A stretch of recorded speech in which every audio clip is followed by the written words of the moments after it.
Bonjour à toutes et à tous, et je vous espère en forme. Donc, merci d'avoir trouvé le temps entre les cours de yoga, les activités manuelles en ligne pour assister à cette deuxième session de notre Speakeasy. On va profiter de ce confinement pour discuter et évoquer des sujets qui, au regard du contexte actuel, peuvent sembler non primordiaux, mais on va profiter de ce que les experts nous alertent sur la santé de l'économie et sur l'évolution des marchés boursiers en particulier, pour voir si ces circonstances ne méritent pas qu'on les approfondisse un petit peu pour voir ce que l'on peut faire en particulier. Je vais commencer par vous indiquer donc quelle est la différence entre aujourd'hui les marchés financiers qui ont bien décoté depuis 15 jours, moins 40 à certains moments, moins 35 encore aujourd'hui, et l'économie réelle qui a, elle, suspendu une grande partie de ses activités, au moins dans certains pays, et qui aura une évolution progressivement à la baisse et une remontée qui sera également progressive, alors que les marchés financiers, vous l'avez vu, ça a été brutal, immédiat, et on va en reparler, la reprise et le rebond risquent d'être dans les mêmes conditions assez brutal. Le marché actuel présente effectivement des opportunités, je viens de le dire. On a vu les indices et les cours baisser de jusqu'à 40%. On est aujourd'hui à 4002, on était à 3008 la semaine dernière. Il y a effectivement une porte qui s'ouvre si on veut profiter de ces prix de souscription sur les produits financiers. Historiquement, qu'est-ce qu'on peut dire de cette crise? On va le détailler. Cette crise a une réalité qui est tout à fait ponctuelle, puisque ce sont les acteurs économiques qui volontairement se sont ou ont été arrêtés. Et donc, dès que ces mesures vont être suspendues, on aura de nouveau une reprise d'activité. À la différence, on le verra, des crises précédentes qui étaient plutôt structurelles. Ces éléments étant pris en compte, on ne peut pas quand même s'empêcher de reconnaître que les paramètres psychologiques sont fondamentaux. Déjà, l'inquiétude que nous apporte l'écoute des médias, des médecins qui sont au contact des victimes, les mesures prises par le gouvernement qui, incontestablement, nous incitent à nous poser des questions et à être prudents pour ne pas propager davantage l'épidémie, les experts qui donnent leurs avis, les économistes qui eux-mêmes essaient de voir quel est l'impact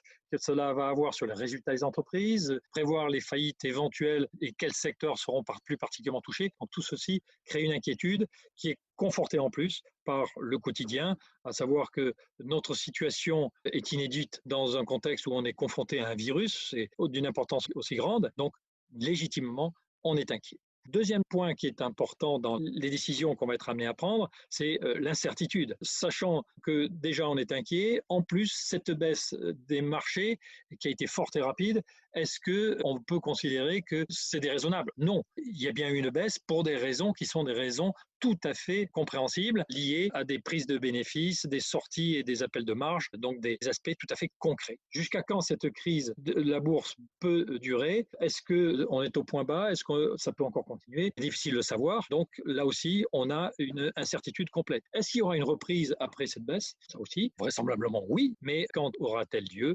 C'est aussi une incertitude. Tout ceci milite dans le sens qu'on se dise, bon, c'est pas le moment d'acheter. Comme il y a moins d'acheteurs, les prix vont baisser. Et comme les prix vont baisser, on va finalement toujours attendre pour trouver une bonne raison de ne pas faire d'investissement aujourd'hui. Alors que finalement, à un moment donné, les marchés vont remonter. Et là, ça sera trop tard. On investira au plus mauvais moment. On aura laissé passer, encore une fois, pour des raisons psychologiques tout à fait compréhensibles, des opportunités qui vont disparaître assez rapidement, je pense, compte tenu de ce qu'on vient de dire.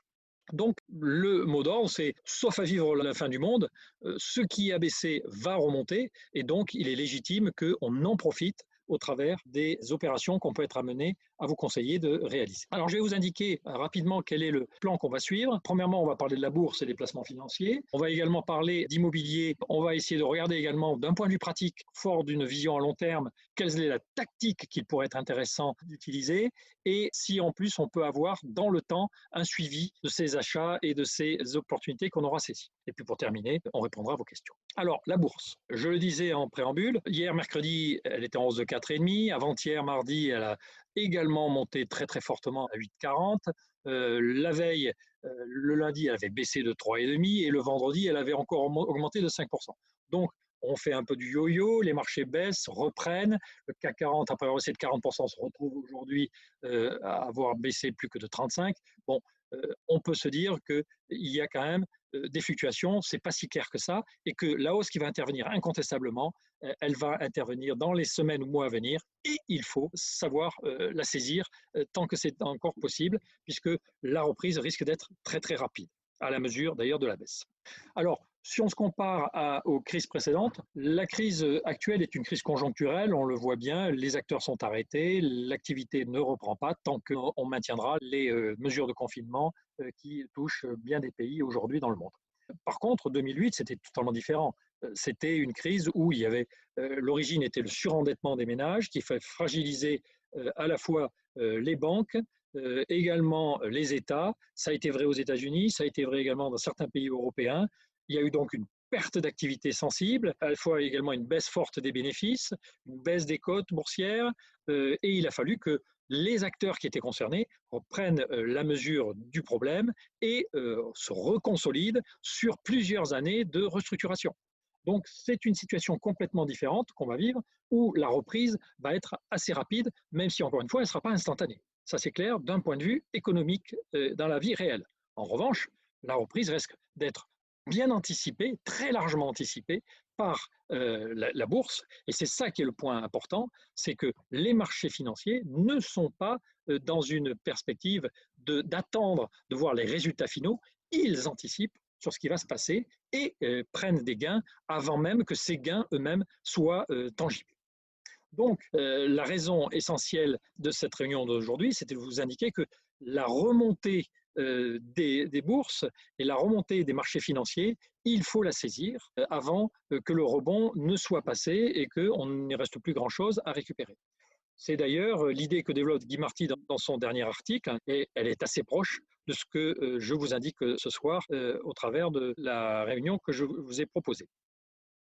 Alors, la baisse n'est dangereuse que si l'on est obligé de vendre, et si vous ne venez d'acheter et que vous n'avez pas l'intention de revendre, la baisse ne va pas vous impacter plus que ça. Vous aurez vu à un moment donné les prix fluctuer, mais bon, dans une perspective long terme, à terme, vous aurez les bénéfices que vous attendiez de votre investissement. Donc, autrement dit, c'est la logique d'un placement long terme qu'il faut avoir présent à l'esprit, et l'on est gagnant dans un placement long terme quand on le respecte jusqu'au bout. Et si on n'est pas obligé de vendre dans une période économiquement difficile, on est sauvé. On a le résultat qu'on attendait et les gains tels qu'on les avait prévus. Donc, si on n'est pas tenté de vendre, on est amené à garder cet horizon lointain et à ce moment-là, la conjoncture immédiate est s'emporter sur vous et vous avez ainsi conservé vos objectifs et vos gains futurs.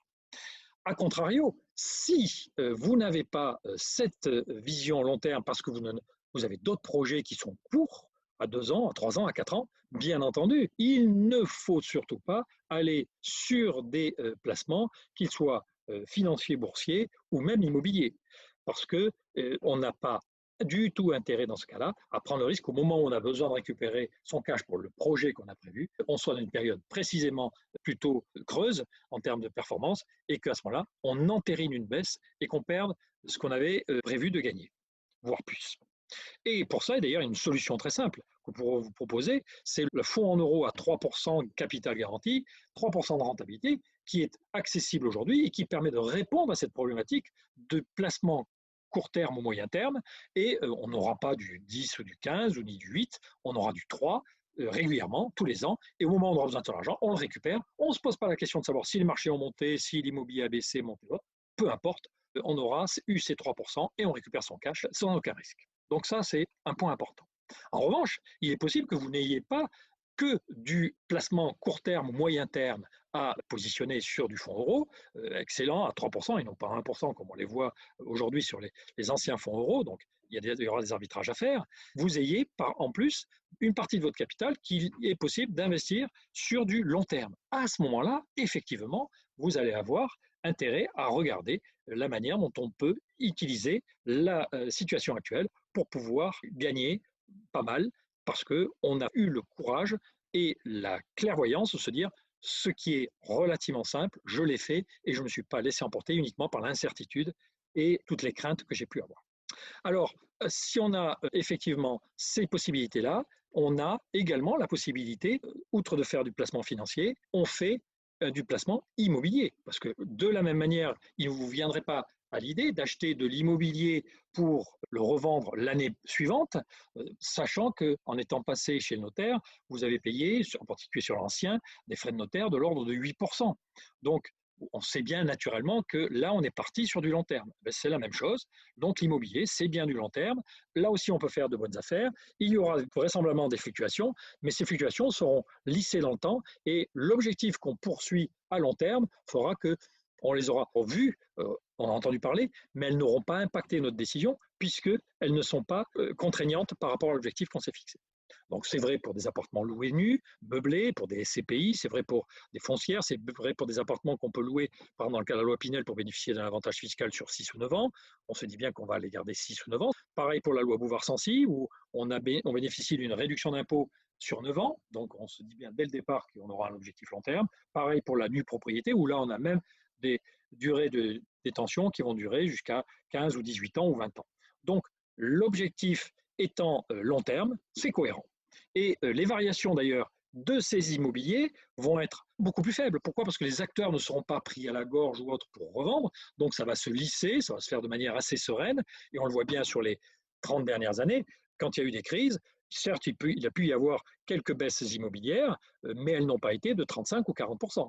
Ça a été beaucoup plus faible, ça a été lent à venir. Il a fallu d'abord que les marchés, on voit qu'il y a effectivement eu à un moment donné une suroffre par rapport à la demande, ça met du temps à arriver, et puis ça a été lissé en plus sur 10 ou 15 ans, et les investisseurs s'en sont quasiment pas aperçus. Donc la situation est relativement proche avec l'immobilier, et on la supporte mieux sur l'immobilier parce qu'on a déjà cette conception de l'investissement long terme dans le cas de l'immobilier, et c'est vrai aussi pour les rendements de l'immobilier, puisque là aussi, la baisse des difficultés d'un locataire peut faire que ponctuellement on a une baisse de rendement, mais encore une fois, c'est une situation passagère qui, dans un objectif de long terme, est tout à fait tenable. Alors tout ceci, c'est bien gentil. Je vous donne des indications qui semblent fondées au sceau de la sagesse, mais encore faut-il les mettre en application. Donc comment peut-on faire pour mettre en application une tactique et mettre en place une tactique pour le long terme? Eh bien, c'est assez clair et assez simple, c'est d'investir progressivement. Ça, c'est fondamental. Aujourd'hui, on le sait tous, mais on ne le fait pas toujours. Et encore une fois, il faut le rappeler. La tactique, c'est simple. Aujourd'hui, si j'ai des placements qui peuvent être investis à long terme, qu'est-ce que je fais? Je ne sais pas si ça va continuer à baisser, je ne sais pas quand est-ce que ça va remonter, il y a beaucoup de choses que je ne sais pas, mais ce que je sais, c'est que ça va remonter et à long terme, ça va remonter.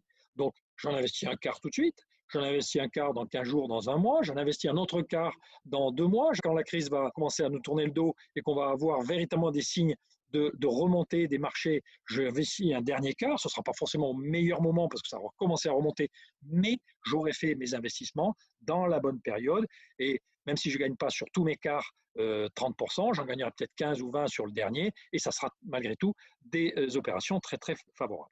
Donc ça, c'est la méthode progressive d'investissement qui permet, par rapport à un cash existant, de l'investir dans une perspective long terme. Et puis quand les marchés seront repartis, dans ce cas-là, on aura toujours la même méthode de l'investissement progressif et on pourra utiliser chacun son épargne mensuelle pour verser mensuellement des sommes fixes qui permettent d'acheter les produits qu'on a l'intention d'acheter. Il peut y avoir des fluctuations dans le temps, mais ça tombe bien. Comme j'en achète tous les mois le même montant, chaque mois, je n'achèterai pas forcément le même nombre. Et les bons mois où ça aura baissé, ça me permettra d'en acheter davantage et je me serai enrichi encore un peu plus. Donc, là encore une fois, la méthode de ce qu'on appelle la moyenne des prix d'achat successifs est une méthode évidente qu'il faut savoir mettre en œuvre et utiliser et qui vous protège. Elle vous protège dans les prix d'achat et elle vous permet en plus d'avoir la perspective long terme. Très bien, on a compris, il faut faire du long terme, il faut investir progressivement. Et qu'est-ce qu'on fait pour investir progressivement? Bien, en matière financière, c'est l'objectif de notre réunion de ce soir, je vais vous présenter rapidement la méthode qu'utilise la Pérouse Finance, qui s'est dotée d'un logiciel de pointe qui, à partir de statistiques, établit à risque égal un comparatif entre les différents fonds financiers que vous pouvez choisir au sein de vos placements. Et ainsi, vous comprendrez facilement pourquoi on peut vous accompagner dans ce choix de manière efficace et maintenant transparente. Alors, je vais vous mettre en partage d'écran et vous présenter l'outil. Voilà. Vous avez ici une fiche qui présente 4 fonds qui sont excellents. On les a choisis effectivement parce que c'est ceux que nous préconisons à la période actuelle. Prenons le premier, de couleur rouge dans les repères, et qui est échiquier Agénor SRI Midcap Europe.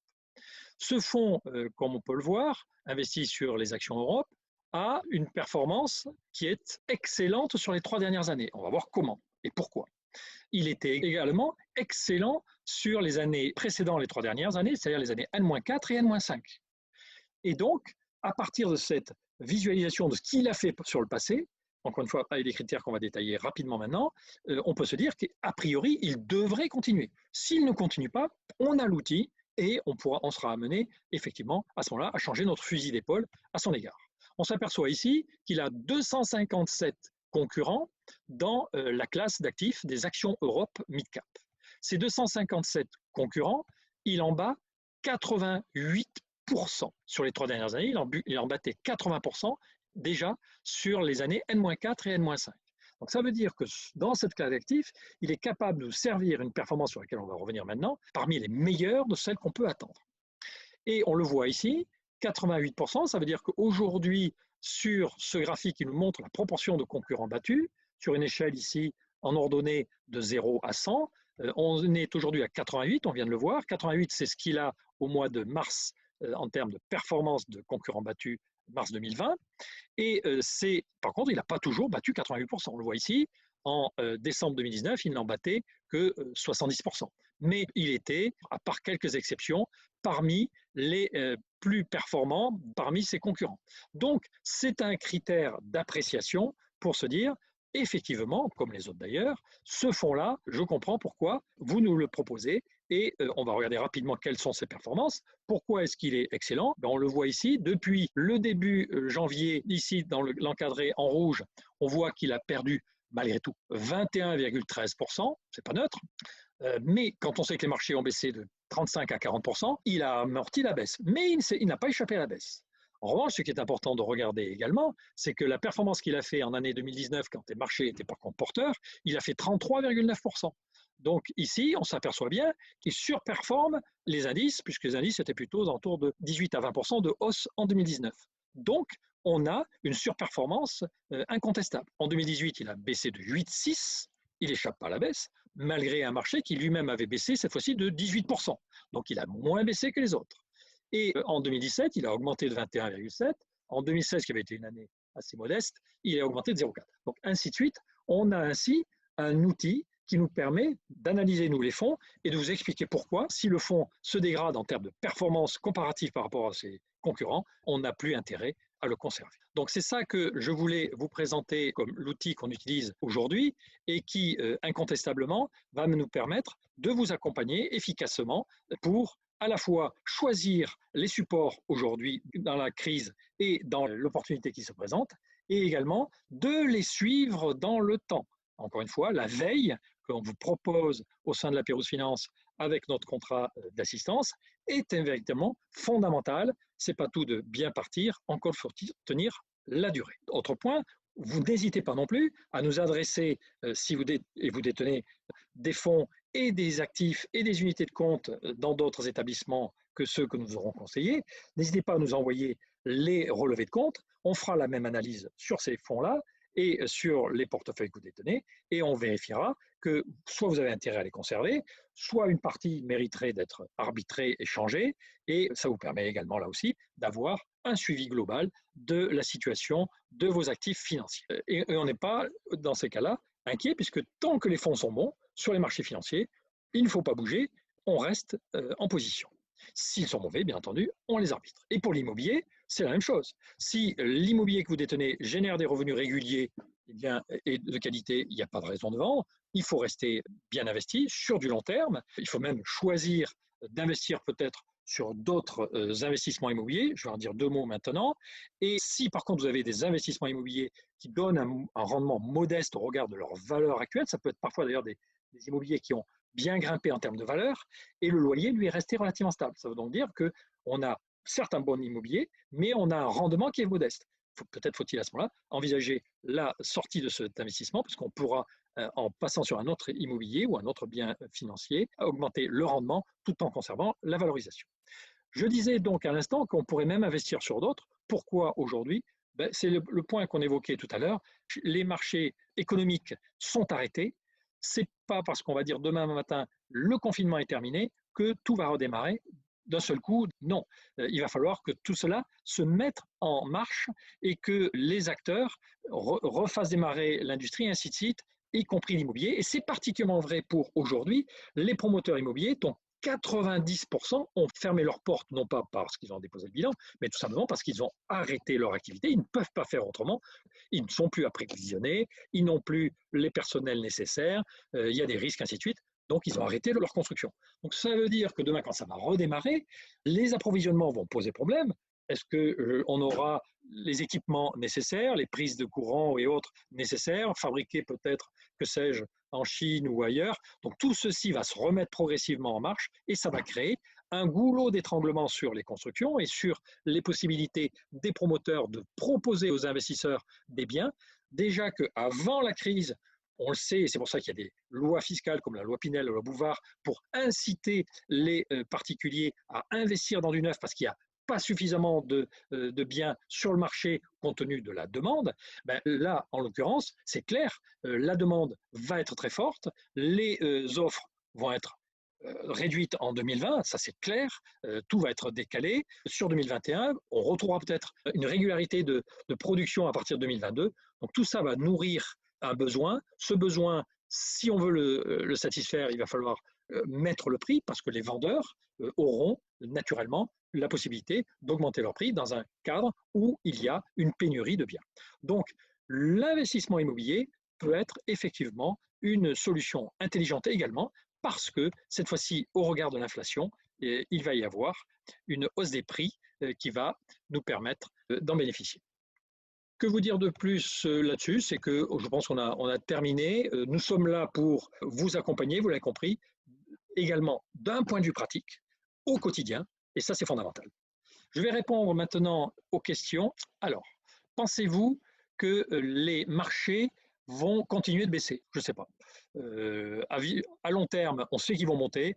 Là, dans les 15 jours, 3 semaines, 1 mois, 2 mois, et à la limite, peu nous importe, on a la tactique, et de toute façon, ça ne sert à rien de chercher à savoir, on ne pourra pas le savoir. Donc, quand on sera sorti d'affaires, les marchés financiers seront déjà bien repartis et l'économie, elle, sera en train de se recouvrir la qualité de son développement. Donc, une seule chose importante, la tactique, à savoir, dans une période comme celle qu'on a aujourd'hui, on a vu que la tactique était fondamentale, on vous l'a indiqué, c'est l'investissement progressif. Deuxième question à laquelle je vais essayer de répondre. J'ai investi récemment dans une propriété, est-ce que je dois vendre? Bien sûr que non, je vous le confirme, non, il faut continuer à conserver le bien. C'est un bien en plus qui n'a pas de, sur lequel vous ne percevez pas de loyer. Votre gain, il est automatique avec l'extinction de l'usufruit au fur et à mesure que le bien devient à 100% votre bien et votre propriété en pleine propriété. Donc non, le long terme vous donne raison. Et là, vous êtes sur un produit en plus tout à fait indolore aux risques financiers qu'on vient d'évoquer. Autre question, est-ce que mes locataires vont continuer à me payer et est-ce que je ne vais pas avoir sur mon immobilier locatif des difficultés? Oui, c'est clair. Il va y avoir des locataires qu'il faudra aider. Les locataires sont pour certains dans une situation difficile, ils vont avoir du mal à payer leur loyer, il faudra leur donner des délais, ils rembourseront leur loyer en retard sur 1 an, 2 ans, 3 ans, donc ça c'est fort possible. Et puis il y en aura certains qui vont demander carrément une baisse temporaire de leur loyer, le temps qu'ils aient la trésorerie nécessaire pour payer. Ça c'est vraisemblable. Mais ça sera très conjoncturel et très court. Et puis d'autre part, vous allez me dire, oui, mais c'est bien gentil, ok, on va être sympa avec eux, on va comprendre la situation, on va s'entraider, mais est-ce que le banquier, lui, ne va pas me demander toujours le crédit à la fin du mois? Là, j'ai fait un crédit et je suis quand même coincé. J'ai une échéance. Là aussi, les banques ont reçu de la part des autorités des instructions très précises d'accompagner et d'aider les particuliers et même les entreprises pour passer ce cap de quelques mois et que ça se passe le mieux possible pour que précisément il y ait de moins d'impact possible à la sortie quand tout le monde va repartir au travail. Donc, je vous invite à prendre contact avec vos charmants banquiers et banquières qui se feront un plaisir d'appliquer les consignes avec le sourire que l'État leur a fait passer pour que tout se passe au mieux dans notre douce France. Autre question, l'inflation n'interviendra-t-elle pas rapidement? Non, je ne pense pas que l'inflation intervienne rapidement, puisqu'on vient de le dire, c'est quand on va ressentir le besoin d'investir et de répondre à la demande, que là, on va s'apercevoir qu'il y a des manques et que tout le monde ne va pas avoir forcément les produits qu'il attend. Donc effectivement, c'est à ce moment-là que les prix risquent d'augmenter et qu'on va voir arriver l'inflation. On considère que le temps que le coronavirus soit éradiqué, que le confinement cesse, que tout le monde reprenne ses esprits et autres, on aura certes une boulimie de se faire plaisir après avoir passé 5 ou 6 semaines ou 8 semaines en confinement, mais sur les investissements durables, ça risque d'apparaître dans 1 an ou dans 2 ans. Mais c'est vrai que c'est une bonne chose parce que ça va permettre là aussi d'accompagner la hausse des prix pour l'immobilier. Et comme on le disait tout à l'heure, c'est une véritable aubaine qui peut se présenter pour certains investisseurs qui auront su saisir la possibilité que nous apporte aujourd'hui cette crise avant que les rebonds à la fois financiers et ou immobiliers n'interviennent. Voilà, je vais répondre directement aux autres questions pour pas trop rallonger la durée de ce deuxième webinaire. Je vous remercie pour votre attention et la qualité de votre écoute. Vous savez que je suis avec toute notre équipe à votre écoute au sein de la Pérouse Finance pour répondre à vos questions, pour vous accompagner dans le temps. Et pour terminer cette rapide présentation que nous souhaitions vous faire, la formule consacrée, n'oubliez pas que pour sauver des vies, il faut rester chez soi. Donc, on va le respecter. Je vous souhaite à tous une bonne soirée et à très bientôt.